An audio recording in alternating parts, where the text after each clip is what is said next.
Vamos cantar o coro comigo e depois eu vou cantar as estrofes e vocês me acompanhem no coro. O hino é Só o Senhor é Deus. Eu acho que quem é de Filadélfia deve lembrar. Só o Senhor é Deus, só o Senhor é Deus. Cantemos com muita alegria, dizendo que só o Senhor é Deus. Deu para pegar? Só o Senhor é Deus, só o Senhor é Deus. Cantemos com muita alegria, dizendo que só o Senhor é Deus. Agora só vocês. Só o Senhor é Deus, só o Senhor é Deus.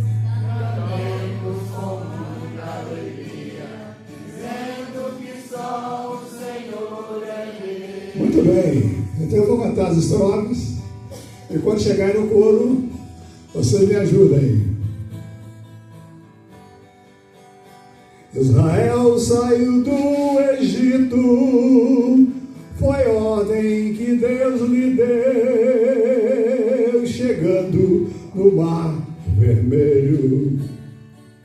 Todo Israel temeu, montes altos de todos os lados, Moisés lhes respondeu: não temas, ó Israel, só o Senhor é Deus. Todo mundo. Só o Senhor é Deus, só o Senhor é Deus. Cantemos com muita alegria, dizendo que só o Senhor é Deus. No deserto faltou água, Israel se entristeceu e todos se revoltaram contra os servos de Deus. Moisés fez a oração, Jeová lhe respondeu, da rocha brotou água pelo poder de Deus. Só o Senhor é Deus, só o Senhor é Deus. Cantemos com muita alegria, dizendo que só o Senhor é Deus. E Moisés ordenou ao mar, que logo lhe obedeceu, por terra seca passaram pelo poder de Deus. O exército de Faraó, porém, no mar pereceu. Miriam cantou dizendo: só o Senhor é Deus. Só vocês. Só o Senhor é Deus, só o Senhor é Deus. Cantemos com muita alegria, dizendo que só o Senhor é Deus. Os profetas de Baal, em holocaustos seus, clamaram até o meio-dia. Baal não lhes respondeu. Elias fez a oração e o fogo do céu desceu, queimando todo o holocausto pelo poder de Deus. Só o Senhor é Deus, só o Senhor é Deus. Cantemos com muita alegria, dizendo que só o Senhor é Deus. Mais uma vez. Só o Senhor é Deus, só o Senhor é Deus. Cantemos com muita alegria, dizendo que só o Senhor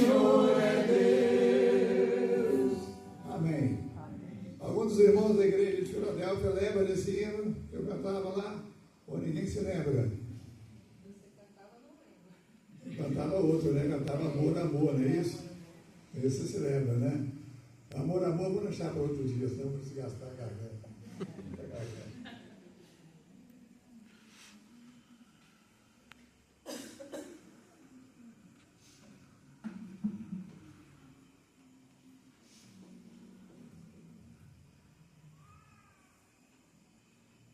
Interessante que eu falei no meu canal no YouTube, mas não falei o nome do canal para você procurar no YouTube. Canal Água Viva. Tá? É muito fácil, Água Viva. Canal Água Viva. Antonino do Carmo Filho. É muito fácil de achar, muito fácil de se encontrar. Então, vamos convido os irmãos para que possa nos acompanhar tanto na terça, quinta e domingo. Tem uma mensagem de 5 minutinhos, uma mensagem de conforto para o coração daquelas que depois são angustiados. E muitas igrejas estão seguindo, e muitos irmãos, e tem repercutido até nos Estados Unidos, está na Europa, tá? Tem irmãos que estão seguindo fora, lá no outro lado do mundo, e são mensagens bem pequenas, bem curtas, justamente para não ocupar o lugar do irmão. Você pode ouvir no ônibus, você pode ouvir no carro, tá? É muito interessante. Então eu convido os irmãos. O canal chama Água Viva, e no YouTube tem uma parte que é chamada Vídeo Conforto. É um vídeo de conforto para o coração daquele que assiste. Meus irmãos, vamos abrir nossas Bíblias para a nossa edificação dessa noite? Vamos ler no Apocalipse, capítulo 2, versículos de 8 a 11. Apocalipse, capítulo 2, versos de 8 a 11.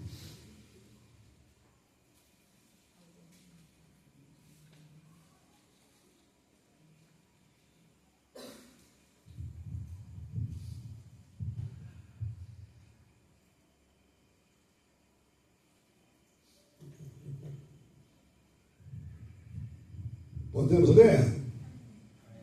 Ao anjo da igreja em Esmirna escreve: estas palavras são daquele que é o primeiro e o último, aquele que morreu e tornou a viver. Conheço as suas aflições e a sua pobreza, mas você é rico. Conheço a blasfêmia dos que dizem judeus, mas não são, sendo antes sinagoga de Satanás. Não tenha medo do que você está prestes a sofrer. Saiba que o diabo lançará alguns de vós na prisão para prová-los, e vocês perseguirão durante 10 dias. Ser fiel até a morte, e lhe darei a coroa da vida. Aquele que tem ouvidos, ouça o que o Espírito diz às igrejas. O vencedor de modo algum sofrerá a segunda morte. Que Deus queira abençoar. Vamos orar nesse instante. Oh Deus, abre agora o nosso entendimento para que a tua palavra que foi lida e que vai ser explicada, que desapareça o homem, que desapareça a pessoa humana, desapareça o conhecimento humano e venha o conhecimento espiritual de encontro com a necessidade espiritual da tua igreja, do teu povo aqui presente. Nós oramos agradecidos em nome do Senhor Jesus. Amém. Glória a Deus. A cidade de Esmirna era uma das mais belas cidades da Ásia Menor. Na época do Novo Testamento, provavelmente ela tinha uma população pequena. Ela era aproximadamente do tamanho da cidade de Aracruz, aqui do Espírito Santo. Tinha mais ou menos 100 mil habitantes, a cidade de Esmirna. Por ser um ponto excelente, facilitava o comércio entre a Europa e entre a Ásia. Esmirna era uma cidade próspera, cidade comercial, e abrigava o principal porto da Ásia. A cidade de Esmirna foi fiel a Roma. Essa importante cidade foi fundada como colônia grega pelos lídios em 600 depois de Cristo. E no ano de 195 depois de Cristo, Esmirna se erigiu um altar a deusa Roma, se afastando completamente dos mandamentos de Deus. Jesus conhecia a tribulação e a pobreza vivida pelos cristãos da cidade de Esmirna. Eles eram pobres materialmente. Esses cristãos eram perseguidos pelos judeus, chamados de sinagoga de Satanás. Está no versículo 9. A arma principal desses judeus era a difamação.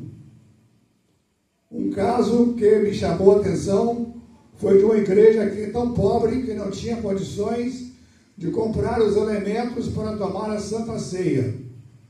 E diz a história que eles celebravam fazendo de forma imaginária. Esmirna é o caso de uma igreja que, mesmo pobre materialmente, era amada por Deus. O tema da nossa mensagem de hoje é Nós os ricos, é a nossa reflexão. Em primeiro lugar, somos ricos porque temos o perdão dos nossos pecados. Em primeiro lugar, somos ricos porque temos o perdão dos nossos pecados. Meus irmãos, não tem riqueza maior do que essa. Não há maior riqueza no mundo do que ter o perdão dos pecados em Jesus. É a maior riqueza que o homem pode imaginar, é ter uma vida perdoada por Jesus, que pagou na cruz do Calvário todos os nossos erros, todas as nossas mazelas, todos os nossos pecados, e nos fez novas criaturas. Não existe riqueza maior, não há condenação. Romanos 8:1, foi falado aqui pelo irmão que está fazendo a devocional. Não há condenação para aqueles que andam na carne, mas andam segundo o Espírito. Que alegria invade o coração do cristão em saber que em Jesus temos a redenção dos nossos pecados. Em saber que o perdão dos nossos pecados, pelo sangue de Jesus, segundo a riqueza da sua graça, está em Efésios 1:7. Não adianta o homem ter muito dinheiro, ter bens materiais, ser uma pessoa bem financeiramente, se ele não tem o perdão dos seus pecados, não adianta nada. Só se ele aceitar Jesus como seu Salvador. A morte é um sopro. Não adianta nada ter dinheiro. E Jesus Cristo teve essa oportunidade quando conheceu um homem. O homem contou a história daquele homem. Ele disse: alma, tem tudo ao teu redor, come, regala-te e viva. Jesus disse: louco, essa noite pedirão a sua alma, o que fizeste, para quem será? Irmãos, nós temos que considerarmos ricos por termos o perdão dos pecados, porque o que nós passamos de necessidades, e todos nós passamos, inclusive eu, a começar por mim, todos nós passamos dificuldades. Mas tudo isso são problemas passageiros. São problemas que acontecem aqui no âmbito terrestre, mas lá no céu com o Senhor, vivendo para a eternidade, viveremos uma vida de gozo e de paz perene por toda a eternidade nos braços do Senhor. O perdão pelos nossos pecados, segundo o sangue de Jesus, é a maior riqueza que nós podemos imaginar. Não existe maior riqueza do que essa. Mas a pobreza material tem importância quando há riqueza espiritual. A riqueza maior, a riqueza material pode ser, se nós temos riqueza espiritual, nós temos tudo. Lá no Pará, onde eu morei muitos anos e fui missionário lá nas missões, Tinha uma barca da Sociedade Bíblica do Brasil que viajava pelo Rio Amazonas distribuindo Bíblias para os ribeirinhos. E o reverendo João Batista, que era pastor da igreja lá de Belém, ele contou a história que chegou numa casa muito pobre, viu uma rede pendurada assim lá de fora, ele parou o barco e subiu a barranca e viu aquela rede mais de perto, e tinha uma senhora deitada naquela rede. Aí ele começou a falar da palavra de Deus para aquela mulher, começou a explicar o plano da salvação. Por que precisamos aceitar Jesus como Salvador? Para depois oferecer a Bíblia. Quando ela ouviu um hino cantar, oh, que belos hinos hoje lá no céu. Aí ele falou, quem está cantando? E ela disse, meu raio de sol. A minha filha, que é deficiente mental, física, ela não anda, vive na cama, mas é o meu raio de sol que está cantando, porque nós somos evangélicos, nós pertencemos à Igreja Assembleia de Deus. Aí qual foi a alegria realmente desse pastor em chegar até ali e entregar aquela Bíblia e orar e dizer que saiu dali muito mais com o coração cheio da palavra de Deus, do Evangelho, do que quando chegou, porque viu uma casa pobre, paupérrima, uma casa simples, humilde, mas um lugar onde reinava a bênção de Deus, reinava a bênção do Senhor, onde a graça de Deus estava presente, onde o amor de Deus imperava, onde o Espírito Santo habitava. E assim é, meu irmão, na nossa casa simples, humilde, pobre, e que às vezes falta alguma coisa para nós, às vezes falta alguma coisa para nós, são coisas passageiras. Se nós temos na nossa vida o Espírito Santo de Deus, se nós temos a graça do Espírito Santo, se nós temos, meus irmãos, a bênção de ter Deus na nossa vida, pode ter pobreza, pode faltar tudo, mas a graça do Senhor não vai nos faltar. E isso o apóstolo Paulo disse, quando o apóstolo Paulo tinha um espinho na carne, e ele pediu ao Senhor 3 vezes que tirasse aquele espinho da carne, e o que respondeu Deus para ele? A minha graça te basta, porque o poder se aperfeiçoa na fraqueza. Meus irmãos, às vezes Deus não nos tira daquela situação que nós vivemos, situação de ruína, de miséria, de desemprego, de morte, meu Deus, não nos tira, mas Ele nos dá uma coisa muito preciosa, Ele nos dá o conforto do Espírito Santo, Ele conforta o nosso coração, Ele conforta a nossa alma, e com o conforto de Cristo no nosso coração, nós podemos viver e passar diferente pela nossa vida. É a grande diferença entre a morte do ímpio e a morte de um cristão. A morte de um cristão, ela é diferente. Eu fui pastor de uma igreja, e tinha uma moça que o pai dela morreu, e ela chegou lá em casa, começou a conversar comigo, e começou a sorrir. E algumas pessoas que estavam perto diziam, o pai dela morreu, ela está sorrindo. Assim, e daí? Ela é cristã, Deus fez a vontade dele. Ela está sorrindo pelo Espírito. Meus irmãos, isso é verdade. Não há riqueza maior que saber que nós estávamos mortos em nossos delitos e pecados, mas Deus vivificou-nos juntamente com Cristo. Ele nos perdoou todas as nossas transgressões. Colossenses capítulo 2, versículo 13. Jesus é fiel. Tem uma história muito interessante que eu gosto de contar, do amigo fiel. Havia um homem que estava preso por ter feito um delito, ele jurava inocência. Mas mesmo assim ele foi julgado, e mesmo jurando inocência, ele foi julgado e condenado. E foi marcada a data da execução dele em praça pública. Armaram lá um palco, lá um palanque chamado cadafalso, e fizeram uma forca e enforcá-lo. Marcaram a data. Chegou um amigo dele e falou assim, olha, ele falou para o amigo dele, fica no meu lugar que eu quero ir visitar meus parentes. Eu não posso ficar no seu lugar. Eu não cometi crime, eu vou voltar para pagar por um crime que eu não cometi. Aí falou, se o juiz permitir, então o advogado entrou com a petição, e o juiz falou o quê? Deixar ele sair, deixar o amigo na prisão, mas ele nunca mais volta. Ele vai morrer mesmo. Ele vai fugir para sempre. O amigo falou, não, eu fico no lugar dele.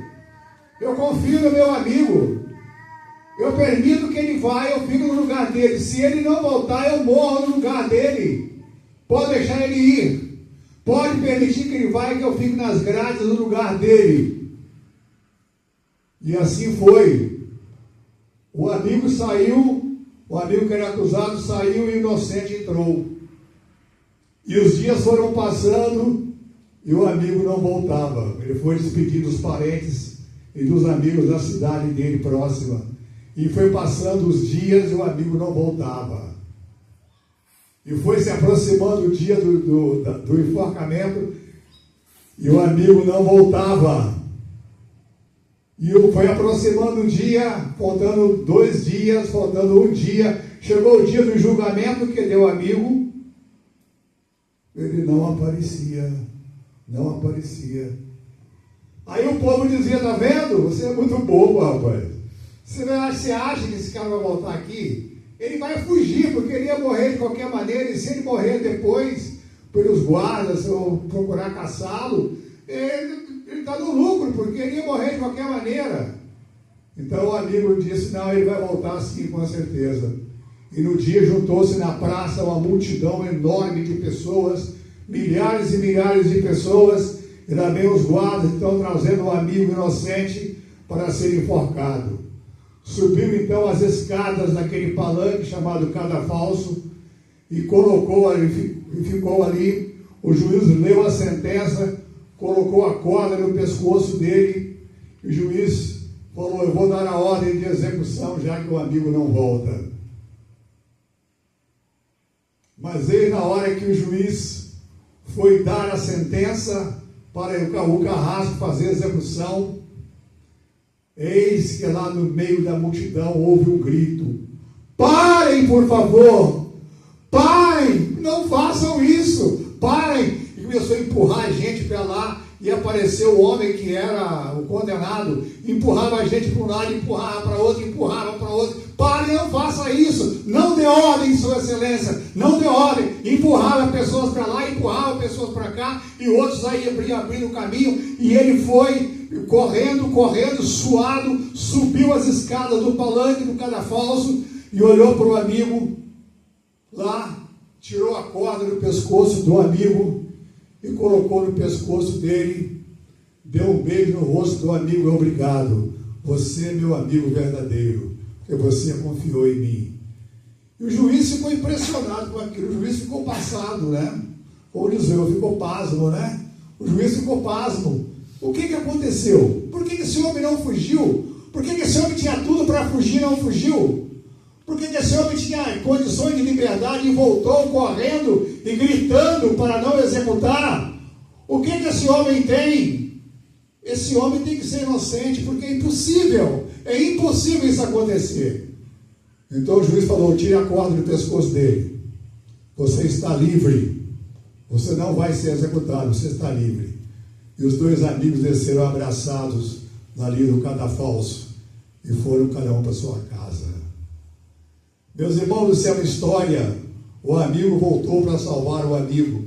Se essa história pode acontecer, ou se aconteceu, muito mais, meus irmãos, aconteceu conosco. A humanidade decaída, a humanidade caída no pecado, a humanidade caída na injustiça, na corrupção, na imoralidade, no mundanismo. Eis que lá dos altos céus, Deus mandou o seu único filho, Jesus, para tomar o nosso lugar na cruz do Calvário, que era o meu lugar, que é o lugar de cada um de nós aqui. Ele tomou o nosso lugar, ele foi propiciatório, ele tomou a nossa posição, ele deixou-se morrer em nosso lugar, Ele deixou-se morrer no lugar que era nosso, que era meu, que era seu. Ele fez isso, na realidade, para que nós tivéssemos a vida eterna.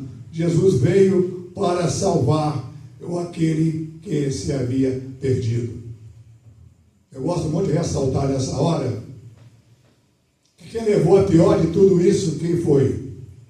Quem levou a pior na salvação não foi nós, não, porque nós cristãos seremos arrebatados, nós cristãos seremos levados para o céu, nós iremos levados para o céu, iremos para a eternidade, com um novo corpo, com um novo nome, que a Bíblia diz que nós receberemos, Apocalipse fala que nós receberemos uma pedrinha branca com um novo nome.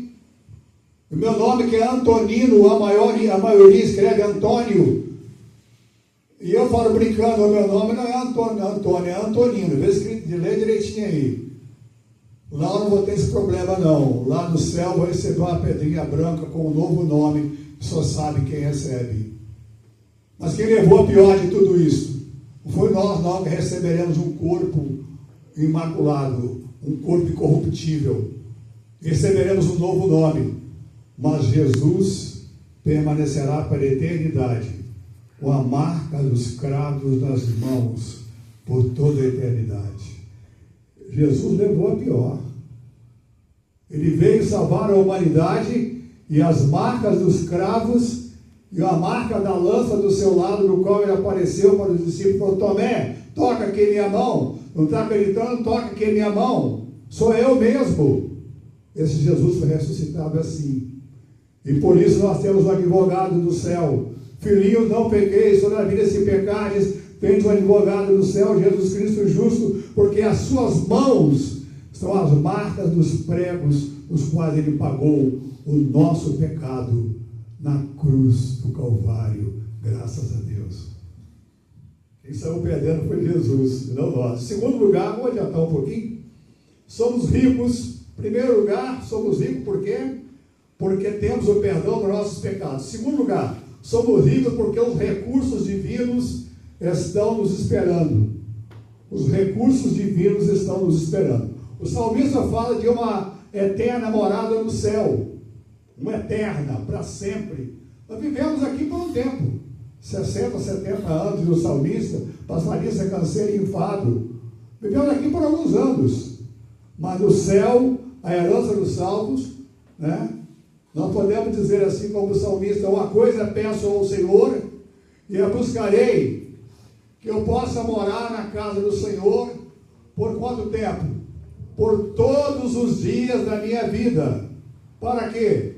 Para contemplar a beleza do Senhor e meditar no seu santo templo.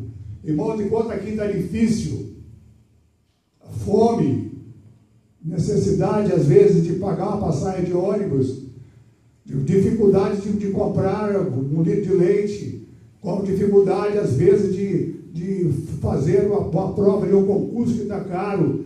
Tudo isso são coisas que vão ficar aqui nesse plano terreno. Mas uma coisa peço: buscarei que eu possa morar na casa do Senhor por todos os dias, para contemplar as belezas do Senhor e meditar nela. Deus não deixou a porta da graça fechada. Deus deixou a porta da graça aberta com sua morte na cruz do Calvário.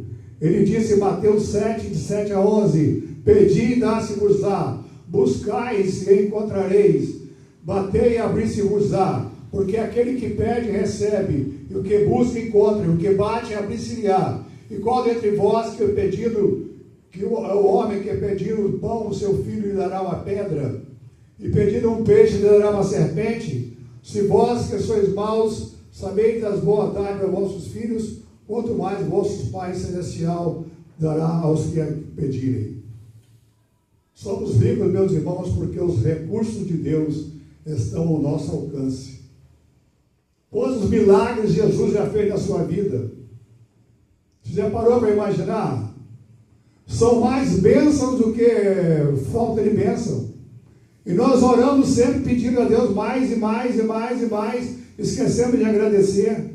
Quando Jesus estava lá no Sermão do Monte, tinha 5.000 pessoas. Os comentaristas bíblicos dizem que tinha mais de 12.000 pessoas. Aí André, um dos discípulos, André, a única coisa que diz na Bíblia que ele fez foi isso. Tem aí um garoto com 2 peixes e 5 pães, mas que é isso para tanta gente? Jesus mandou sentar no prado, começou a orar. O povo assentou-se no prado, em grupos de 100, e Jesus começou a orar. E Jesus, se você ler o texto, você vai ver, Jesus não fez nenhum pedido, só agradeceu. Oh, Pai, graças te dou porque sempre me ouviste. Olha, tu sempre me ouve, mas assim falei para que a multidão creia em ti. Jesus, enquanto Jesus falava, os pães multiplicavam, os peixes multiplicavam. É a gratidão. Deus quer que nós peçamos a Ele, sim, mas Ele quer também gratidão, que nós consigamos agradecê-lo por aquilo que Ele faz na nossa vida. Nosso Deus é Deus de promessa, nos dá força ao cansado e aumenta a força dos que não têm vigor. Isaías 40, 29. Nosso Deus é rico e nos dá acesso a essa riqueza, mas os que esperam no Senhor renovarão as suas forças, subirão com asas como águia, correrão e não se cansarão, andarão juntos e não se fatigarão. Isaías 40, 31. Os justos clamam ao Senhor e Ele ouve, a promessa alentadora do salmista. Clama ao Senhor e os ouve e o livra nos dias de angústia. O Senhor livra. E quantos milagres já aconteceram na sua vida que você nem sabe, e que eu nem sei. Quantos milagres, estou falando para mim também, vai começar por mim. Quantos milagres Jesus já me livrou e que eu nem sei. E quantos milagres já realizou que eu sei. E quantos milagres já realizou na sua vida e que você não sabe. E quantos você sabe. Foram muitos milagres. Se você parar para pensar um pouquinho, Deus fez milagres na sua vida extraordinária. Sim, pensa nisso. Jesus já fez milagres na sua vida, milagres extraordinários que você nem pensa, você nem imagina. Milagres que você se lembra que Ele operou, que Ele transformou, que Ele fez uma mudança. Mas Jesus é o Jesus dos milagres. Ele muda as coisas. O filósofo Leibniz define o assunto da pobreza de Jó de forma magistral. Porque Jó foi da riqueza à pobreza e permaneceu fiel a Deus. A narrativa, portanto, mostra a justiça de Deus em um contexto de humildade que está sofrendo. Vamos para o nosso último tópico.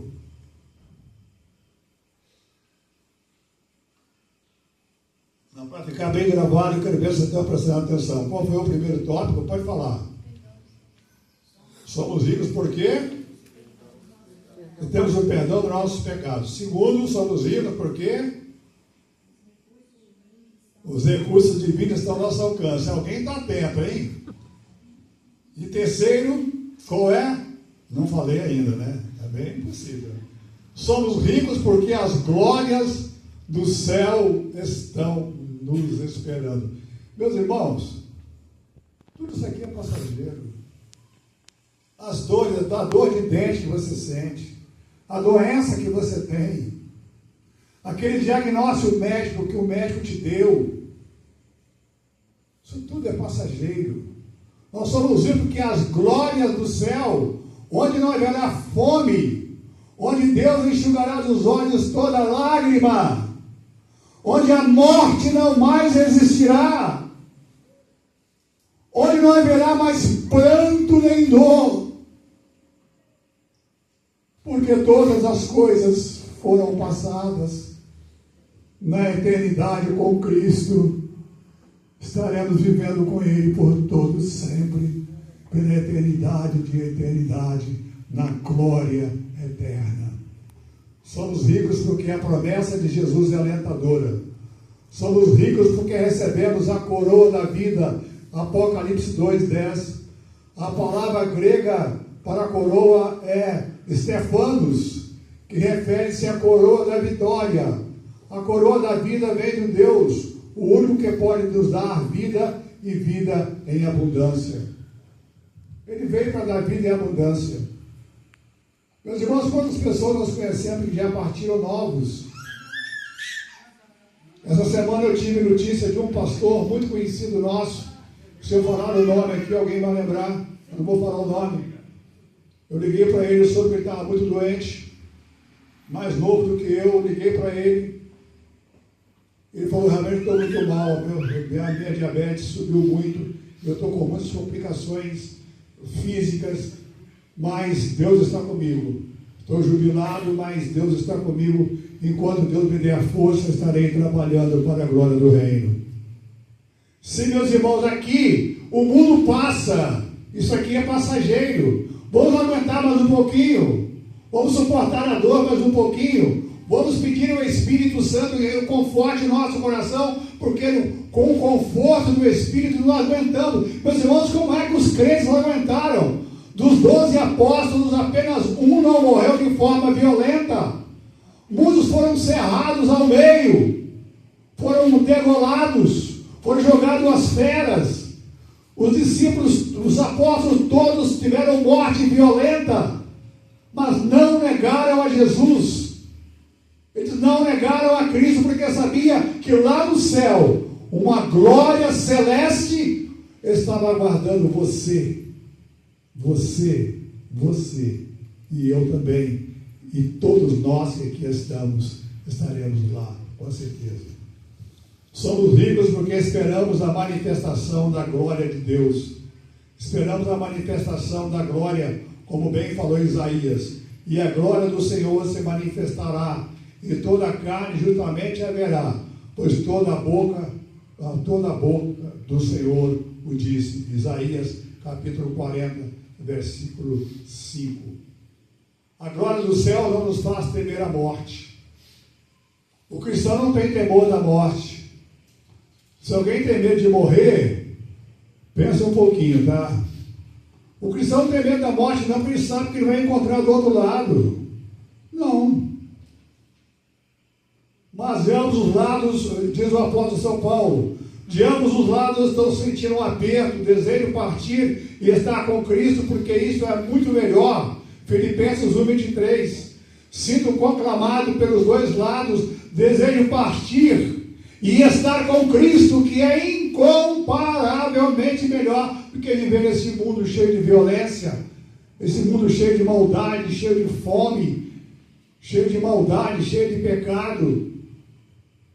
Neste mundo temos fome, sede, dívidas, violência, injustiça, morte, ignorância, maldade, ganância, mas tudo isso passará quando chegarmos à glória do céu. Apocalipse diz, nunca mais terá fome. Já sentiu fome? Nunca mais terá fome. Já sentiu sede? Vamos um pouquinho de água aqui. Já sentiu sede? Nunca mais terá sede. Nem sol, nem calma alguma cairá sobre eles, porque o Cordeiro que está no meio do trono apacentará, e lhe servirá de guia para as fontes vivas das águas, e Deus limpará dos olhos toda lágrima. Vamos concluir. Antes de concluir, vamos recapitular. Primeiro, somos ricos porque temos o perdão dos nossos pecados. Segundo, somos ricos porque os recursos divinos estão ao nosso alcance. Pode repetir, igreja. Terceiro, somos ricos porque as glórias do céu estão nos esperando. E para concluir, então, vamos concluir então dizendo isso. A igreja de Esmirna nos ensina que Deus não se preocupa com a aparência, nem com o nosso poder financeiro. Em Cristo, lá em Gálatas, diz que todos nós somos um. Não há judeu, nem grego, nem escravo, nem livre, nem homem, nem mulher, todo mundo é igual. Deus olha para o nosso coração e é fidelidade. Não basta uma igreja ter banco de primeira qualidade, com ar-condicionado, os melhores instrumentos, a melhor estrutura, e a fidelidade de Deus é algo distante. Que Deus nos ajude a sermos fiéis a Ele, independente daquilo que temos e somos. Que Deus, meus irmãos, nos abençoe e nos guarde. Em tudo somos atribulados, mas não angustiados. Essa palavra eu quero encerrar. O apóstolo Paulo escreveu em 2 Coríntios 4, 8 a 10. Em tudo somos atribulados, mas não angustiados, perplexos, mas não desanimados, perseguidos, mas não desamparados, abatidos, mas não destruídos, trazendo sempre por toda parte a mortificação do Senhor Jesus Cristo no nosso corpo, porque a vida de Jesus se manifestou também em nosso corpo, no meu corpo e no corpo de cada um cristão que aqui se encontra. Que a graça do Senhor esteja sobre todos vocês. Amém, igreja? Amém. Glória a Deus por isso. Amém. Podemos encerrar aqui, ou, irmão, podemos concluir? Então vamos fazer a oração de encerramento. Alguma coisa, presbítero? Algum aviso?